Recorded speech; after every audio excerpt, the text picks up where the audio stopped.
The alarms started screaming before sunrise.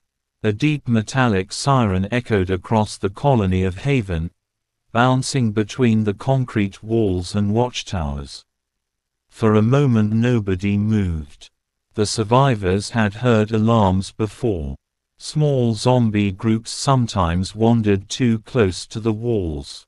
But this time was different. The ground itself seemed to tremble. Ethan climbed the tower ladder 2 steps at a time. His rifle was already in his hands before he even reached the top platform. When he finally stepped onto the tower roof, the cold morning air hit his face. And then he saw it. The horde. Thousands of undead stretched across the empty highway beyond the colony. They moved like a dark ocean of bodies, slowly pushing forward, crushing abandoned cars and debris under their feet. Ethan had seen zombie groups before. Hundreds maybe, but never this. "Jesus," one of the guards whispered beside him. The wall guns opened fire. Machine guns mounted on the towers erupted with thunder, sending streams of bullets into the approaching horde. Bodies dropped instantly, but the wave behind them simply kept coming. They didn't stop. They didn't slow down. The zombies kept pushing forward, climbing over their fallen like ants crawling across a battlefield. Within minutes the first wave reached Haven's outer barricades. Wooden spikes snapped under the pressure. Rusted cars used as barriers were shoved aside by the sheer weight of bodies. The dead were everywhere now. Hands clawed at the concrete walls. Rotting faces stared up at the defenders. Ethan fired again and again, aiming for heads, watching corpses collapse below him. But for every zombie that fell, 3 more took its place. A loud explosion shook the tower. Smoke rose near the southern gate. They broke through the barricade. Someone shouted over the radio. The southern defense line was failing. Sirens screamed across Haven. Survivors rushed through the streets carrying weapons, ammunition, and medical supplies. Fighters climbed the walls while others dragged heavy crates of bullets to the towers. But deep down, everyone understood the truth. This wasn't a normal attack. This was a siege, and Haven might not survive it. The first zombies entered Haven less than 10 minutes later. The southern barricade collapsed under the pressure of the horde. Hundreds of undead poured through the gap like water flooding into a broken dam. Gunfire erupted across the colony streets. Ethan ran down from the tower and joined a group of defenders forming a line between 2 buildings. Burned-out cars and metal crates were quickly dragged into place to create a defensive barrier. "Hold the line," Marcus shouted. The first wave rushed them seconds later. Rifles cracked. Shotguns boomed. The narrow street filled with smoke and flying brass casings.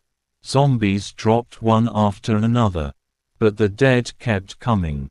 One climbed over the burning hood of a car and lunged toward Ethan.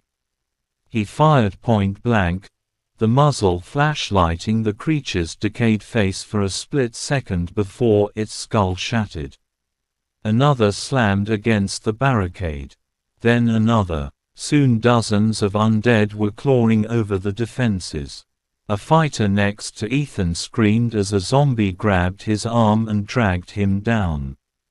The rest of the defenders fired desperately, trying to push the creatures back. Explosions echoed from deeper inside the colony. Someone had started using grenades. Flames spread through nearby buildings as abandoned fuel barrels ignited. Black smoke rose into the sky, turning the sunrise into a dark red glow over Haven. Helicopters appeared in the distance. For a moment hope returned. The small aircraft circled the colony, firing machine guns into the mass of undead outside the walls. Dozens of zombies fell, but the effect barely slowed the massive horde. There were simply too many. Marcus grabbed Ethan's shoulder. "We can't hold the streets forever," he said.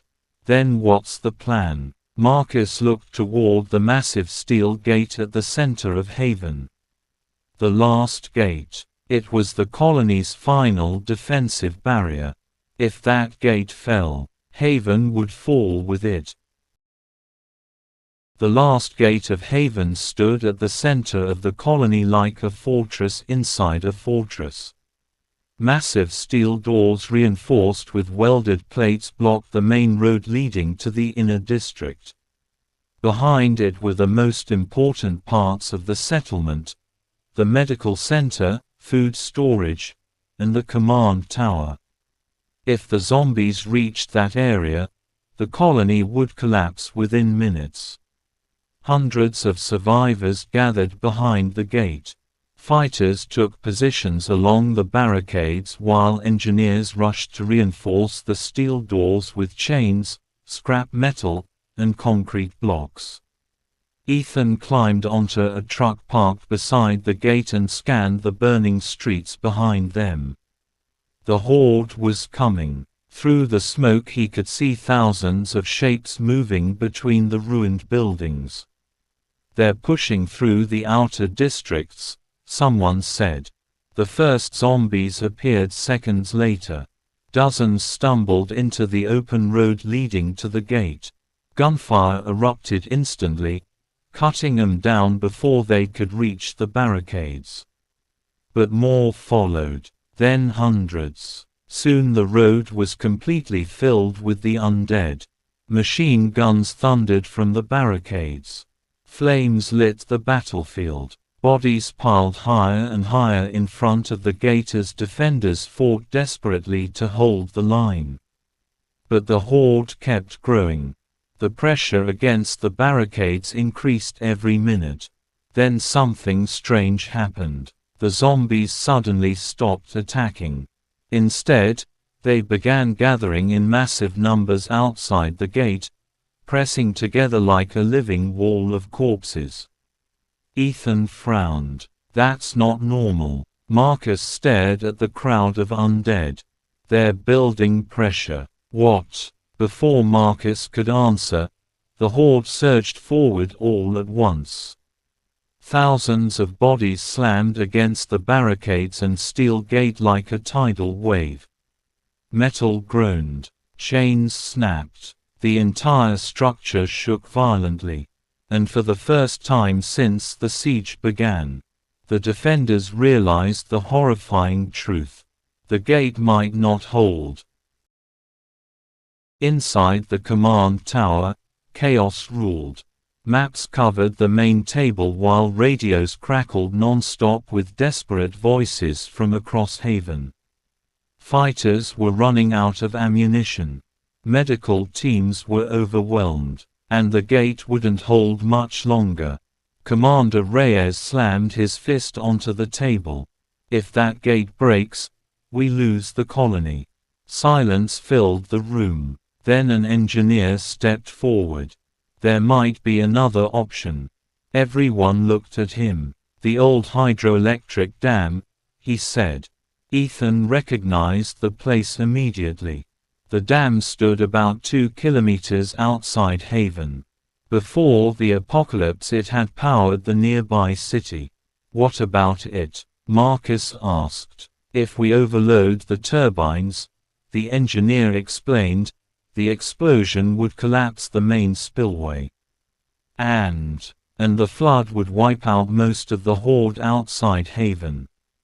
The room went silent again. The idea was insane. The dam was surrounded by zombies. Getting there would be nearly impossible.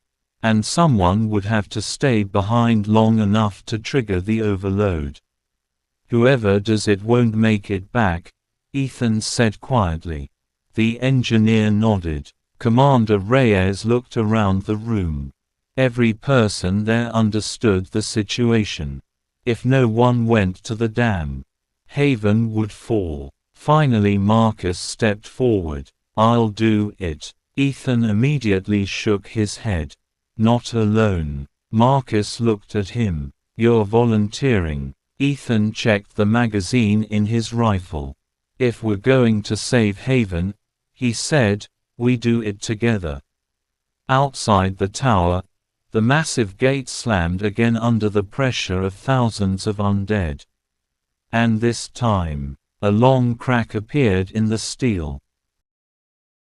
The last gate shook again. Metal screamed as thousands of bodies slammed against it from the other side. The steel plates were bending now. Bolts were popping loose one by one. They didn't have much time.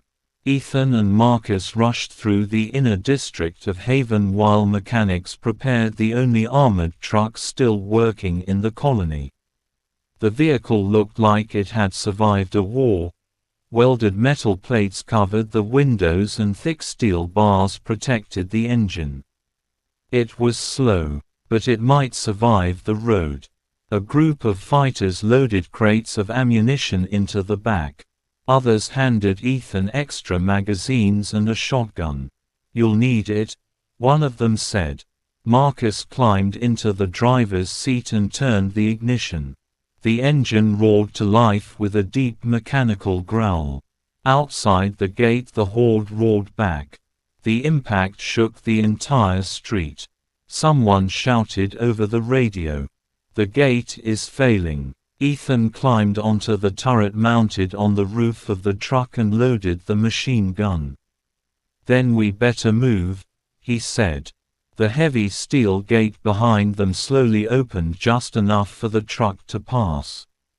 Cold wind rushed into Haven as the outside world appeared beyond the walls, a wasteland of abandoned cars, broken roads, and thousands of undead. Marcus slammed the accelerator. The armored truck burst through the opening and smashed into the first line of zombies waiting outside the colony. Bodies flew in every direction. Ethan opened fire immediately, the machine gun hammering into the crowd as the truck pushed forward through the sea of undead. Behind him the gate slammed shut again. Haven disappeared into the smoke and darkness. Now there was only one road ahead. The road to the dam. And the horde was already following. The highway leading to the dam had once been a busy road connecting the nearby cities. Now it was a graveyard. Burned trucks, overturned buses, and rusted cars covered the asphalt like scattered bones. The armored vehicle crashed through debris while Marcus fought to keep control of the wheel. Zombies filled the road. Some stumbled slowly between the abandoned vehicles. Others turned toward the roaring engine as the truck approached. Ethan fired constantly from the turret. The machine gun thundered across the empty landscape, tearing through the undead as the vehicle forced its way forward. But the noise was attracting more of them. Every minute new groups of zombies appeared from the forests beside the highway. "Fuel!" Ethan shouted. Marcus glanced at the gauge. "Enough for the dam. After that, we walk." The road suddenly curved around a destroyed military convoy. Dozens of rusted armored vehicles were scattered across the asphalt. Skeletons still sat inside some of them. The apocalypse had reached this road long ago. Marcus slowed the truck carefully as they navigated through the wreckage. That was when Ethan saw them. A massive group of zombies standing silently between the ruined vehicles. Hundreds of them, waiting. Oh no! The entire horde suddenly turned toward the truck. Then they began running. Marcus slammed the accelerator. The engine roared as the armored vehicle smashed through the first wave of bodies. Zombies bounced off the steel plates while Ethan fired into the crowd behind them. But the horde kept coming. Hundreds of undead poured onto the highway, chasing the truck toward the distant silhouette of the dam. The mission had become a race, and the dead were gaining. The massive hydroelectric dam appeared through the morning fog like a giant wall of concrete rising from the earth. For a moment Ethan almost felt hope. If the engineer had been right, this place might save Haven. But as the truck approached the entrance road, their hope disappeared. The dam was surrounded. Thousands of zombies filled the parking areas and maintenance roads. Many had probably wandered here during the early days of the outbreak and never left. Marcus slowed the truck. "We're not getting through that quietly." Ethan looked at the massive turbine building near the center of the dam. "That's where we need to go." Marcus nodded. "Then we make some noise." The armored truck roared forward. Zombies immediately turned toward the sound. Within seconds the road filled with moving bodies as the undead rushed toward the vehicle. Ethan opened fire again. The machine gun thundered across the dam while the truck crashed through the crowd. Bodies slammed against the steel plates and rolled beneath the tires. But the deeper they drove into the dam complex, the more zombies appeared. Soon the entire area was moving. The dead were everywhere. Marcus slammed the brakes near the turbine building. "We're here." Ethan jumped down from the turret and grabbed his rifle. Behind him the highway was already filling with the pursuing horde. The mission had only just begun. And they were completely surrounded. Before we continue the story in the next episode, if you enjoy these zombie apocalypse survival stories, make sure to subscribe to the channel and turn on notifications. Because the battle for Haven is far from over, and the next mission might be the most dangerous one yet.